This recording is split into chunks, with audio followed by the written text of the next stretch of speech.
Well, good morning, good morning. I am at home on a rainy day. It's too wet to work outside. So I figured I'd do a long overdue video. I promised myself that if my son got better, I'd do this anyway. And he did. First off, I gotta thank God for letting me get to keep my son. I thank him for my family, for everything that's good. I got to give all the praise to God. But a long while back, my oldest son's in the fishing videos. He had cancer, and we did a couple years of chemo, and I prayed and cried more than I ever had. And we was blessed to be able to keep him. And I realized then that every day with a child is a blessing, whether God takes them or if we get to keep him. Every day's a blessing. So just enjoy your kids, y'all. But today is actually partly to make sure I give God the praise for being able to keep my kid.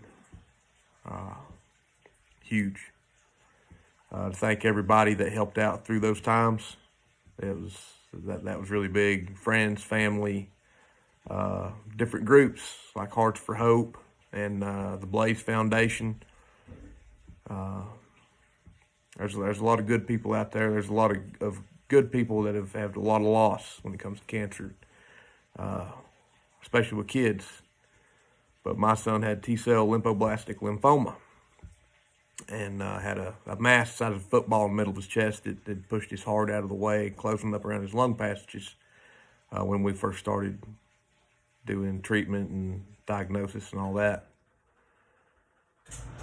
And he'd actually told me that, he said, "Well, why you sad, Daddy?" I said, "Well, son, you got cancer." And I didn't go into great detail, but he was 11 years old, and he's pretty smart. And he said, "Well, Dad," he said, "it's okay, you don't need to be sad." I said, "Well, why is that, son?"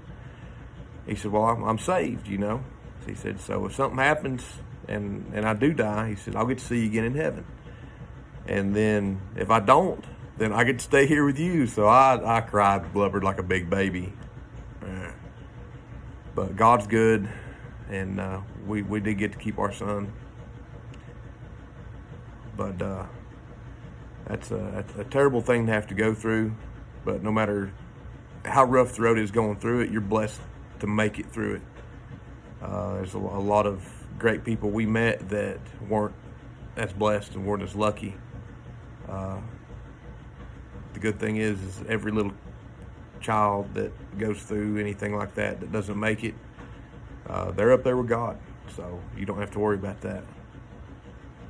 They're in a better place where they're not even worried about us. It's too great. But we made it through all that, and I wanted to give any parent. It doesn't have to be cancer. There's a lot of different things. We were in the hospital all the time. We'd be in there for weeks at a time without getting to leave, and sometimes longer, depending on what was going on, what chemos. If he had a fever, then we had to go, and we'd be there until there was no fever for agreed upon amount of time. I think it was 24 hours with no fever, without any medicine, and sometimes that took a couple weeks. A lot of times it was something simple like the rhinovirus. It was just like a common cold that nobody else even knows they have. But for a kid with no immune system doing chemo, it puts them. It can hurt them. It can be life-threatening. So we were in the hospital all the time. But like I said, I'm not complaining about having to go through all that. It was a blessing to be able to come through it. The alternative is what's really bad. But the video today is, number one, to give thanks and give praise to friends, family, and God, first of all. And everyone that helped out with prayers. Can't stress enough, prayers are huge. I could feel people praying for us. Any of y'all that have any questions, God's real. There's no question. Anybody that's really a Christian will tell you God is real. I mean, they talk about the Big Bang Theory. Yeah, that's right, because that's how God did it. When life came into existence, it was an explosion of life. So yeah, evolution, not so much. That's a bunch of junk. But anyways, I wanted to make a video to help any of y'all that are going through times where you're having to go to the doctor a lot. What I actually ended up doing was I made a hospital bag. I made one for my son, and I made one for me. And we had clothes, a lot of extra underwear, especially for whatever child you have that's sick. Extra underwear, shorts, sweatpants, t-shirts, comfortable things. Make sure you got flip-flops. You don't want to walk around in the hospital barefooted or in socks. And bring some laundry powder or laundry detergent, because they've got places you can wash your clothes in the hospital if you're there for a long time, and you can wash your clothes. But the stuff they got's not all that great. So bring clothes, bring a small thing of stuff to wash your clothes, bring shampoo, soap, make sure you got your toothbrush, your toothpaste, if you've got any videos, and I mean a lot of videos, board games, things like that. We did that before COVID, so whenever we was in there, we had a huge screen that came off a projector on the ceiling that would light up the whole wall, and we'd play Xbox on that and play Call of Duty, and we'd watch things and do things, and that was really, really cool. And they've got little things full of movies that they'll bring around, but eventually, if you're in there like we was and you're in there for a lot, then you'll watch all the videos, so you'll end up having to get some more and bring your own TV shows, get the whole thing. Alf, we watched all of Alf. That was pretty great with a kid. That was pretty fun. But the biggest thing for me, I got to where my back was killing me because I was all the time in the hospital, all the time. Even if it was outpatient, it was like 4 days a week outpatient.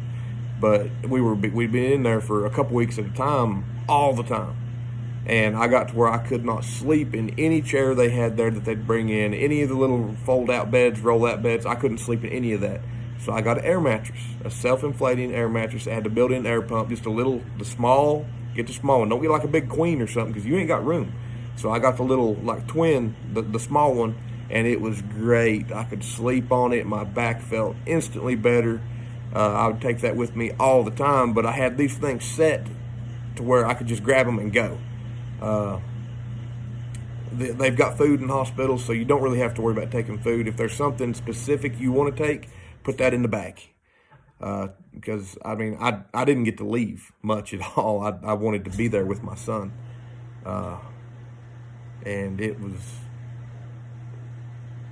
friends and family would come and bring meals and bring dinner and pop in, and sometimes there'd be... even me, I'd get to a point where I was just overwhelmed with emotion, of sadness. And whenever things aren't going great, then it's pretty bad on you. But then, I mean, like I said, we came out of it at the end, so praise God, and thank you doctors, thank you everybody that helped. But sometimes you need somebody to come and stay a night and relieve you so you can see the rest of your family, and it's just it's crazy trying to do all that. But you need to have a hospital go bag. I know the ones of y'all that have been doing this, you already know. So this video is to anybody that is new into your kid's sick or your friend's sick or something. You're going to be in the hospital for extended amounts of time, but you need to have it ready. Like we, it was hardly ever a planned visit that we got to go on. It seemed like 9 times out of 10, he'd run a fever or get sick or something would happen, and we'd have to go to the hospital. And we were over an hour and a half away from the hospital. So we'd load up and go, but I had bags ready to where I didn't have to worry about it because he's running a fever, and they tell us not to give him any reducer to where they can monitor it, and we're an hour and a half away. And my kid that's going through chemo and stuff, he's running a fever, so I'm flying. Driving an hour and a half trying to get him there. You don't have time to pack a bag and do all that. You need to have that ready. I just had a simple backpack for me. It had clothes, flip-flops, a few toiletries, I guess you could say. If you want soap and shampoo, you better take it. If all the little things you want, put them in your bag. And it's not stuff you need to use and have on your shelf.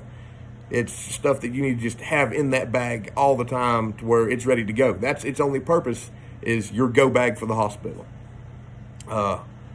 Just like if you're going to be a new parent, have your bag packed and ready, because when it comes time, and it's going to happen fast. Sometimes it takes forever once you get there, but there's going to be a emotional rush whenever your wife's water breaks or something happens and she's in pain and she's going into contractions. You're going to be booking it to the hospital. You're going to forget everything. So make a bag and have it ready for that. But yeah, anybody that's going to be doing that, especially with a child or something, you're going to be in the hospital all the time. Make sure you've got footwear, toiletries, clothes, lots of underwear for your child, because if they're sick and not feeling good, you're going to be doing some laundry. I'm just saying. The air mattress, it just extended amounts of time in the hospital. That's huge, to be able to actually sleep. Whenever my son would sleep, I would sleep. Whenever he was awake, I was awake. I think the only really bad time that we had there, as far as the people messing up, was he had a port in his chest to where they could hook up all the medicine, IVs, all that. Started off, we had a PICC line in his arm, but they ended up putting a port in his chest. And one night we was laying there, and they gave him the more serious stuff that they give you. It's like fluorescent neon, like Mountain Dew or Orange Crush. Like you can see that it's more of an intense color because it's more intense.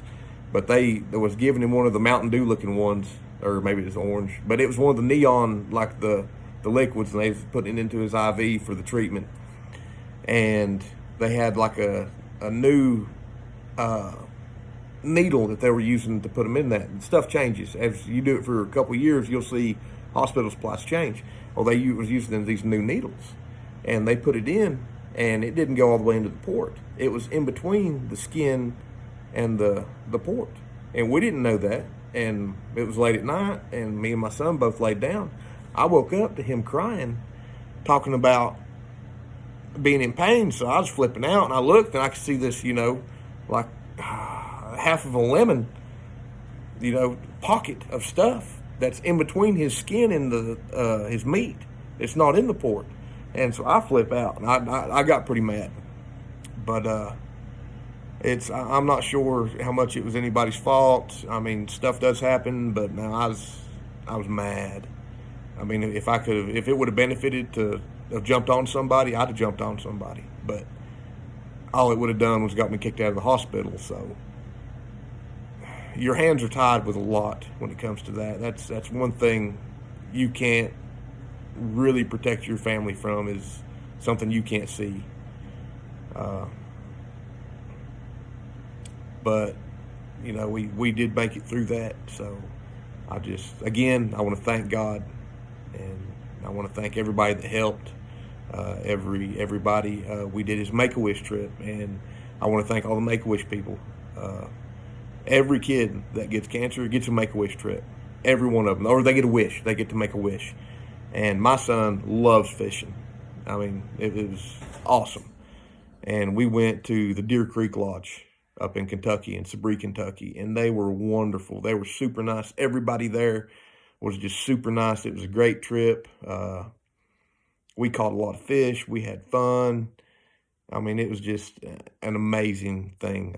So thank you to them too, to the owners of the lodge, because they took real good care of us. And I'm grateful for everybody that was there, from Tim to Willie to everybody, the owners. Miss Marie, thanks. And thank you to the people that set that trip up. They got us a rental, a real nice rig that we drove up there. I'm not real big on flying. I've never flown. I don't want to fly. So we drove from the mountains of where we're at to Sabree, Kentucky, and it was just it was a great time. But I want to make sure that I thank everybody for that too. Uh, there was people that showed a lot of support through all that, and through it all, you will learn that it's okay to need a little help. It's okay to ask. At first, I didn't want to do nothing. I had a buddy that was like, "Oh, people want to help." I was like, "Man, I don't want to. Just tell them to pray." And I was super glad to get some help because I wasn't able to work. I mean, I was all the time going, and my wife had a good office job, so I let her do that, and I was all the time going to the hospital. I was the one that was there all the time. But yeah, whenever if something does happen and you've got either a baby on the way, or if you've got a child that's sick, or a friend that's sick, or a family member that's sick, and you're going to end up having trips to the hospital, or if you are worried you might have an emergency trip to the hospital, then do that stuff. Just make sure you've got everything in a bag, and you don't take it out and put it in, take it out. Clean your clothes, fold them, put them in there. Have a bag for your child, have a bag for you. Just something simple, not a huge duffel bag, because a lot of the times I'd be pushing my son in a wheelchair from the front. So I had, his book bag hanging on his and my book bag on me, just backpacks. And, but we were good to go. And so make sure you've got that. The air mattress, like I said, make sure it's small and it's got its own pump, built into it. I used one for 2 years, and it did great. Don't worry about linens. The hospital's got plenty of linens. At least where we was, they brought me stuff to make my air mattress bed with every time. And if I was there for a few days, I'd even take the stuff off. I'd change my bed, and get fresh stuff. So, I mean, you want to stay clean. You want to stay as comfortable as you can. And the more that you can do that, the more positive you can be for the person that you love, that you're there with. So I'm going to get off of here, but I wanted to make that video. I wanted to give praise and thanks where it was needed. And then also to give all you mom and dads or brothers and sisters, uncles, aunts, grandparents, whatever, a good tip to have a hospital bag ready. Whether you're going to be a new parent, whether you're already a parent, you got a sick kid, have a hospital bag ready. And make sure you've got clothes, toiletries, little things to take up time, because chances are you're going to be using them. But and the air mattress was huge for me. That's one thing I learned from doing that. Everything else is pretty much common sense. Oh, I need this and this and this, like you're going on vacation. The air mattress was the thing I didn't realize that I would need, and it turned out I needed it a lot. So yeah, that's my video on that. So thanks to everybody that had a part in that, and I hope this does help a couple of y'all going into it. Try to have faith. Try to, if you pray, pray. If you don't pray, start praying. But just be ready. And have your go bag ready for the hospital, and don't leave out your air mattress. You need that air mattress. That's going to help you a lot. So thanks, and hopefully all is well, and you never need this video. But if you do, then just listen to it. All right, y'all have a good one. Bye.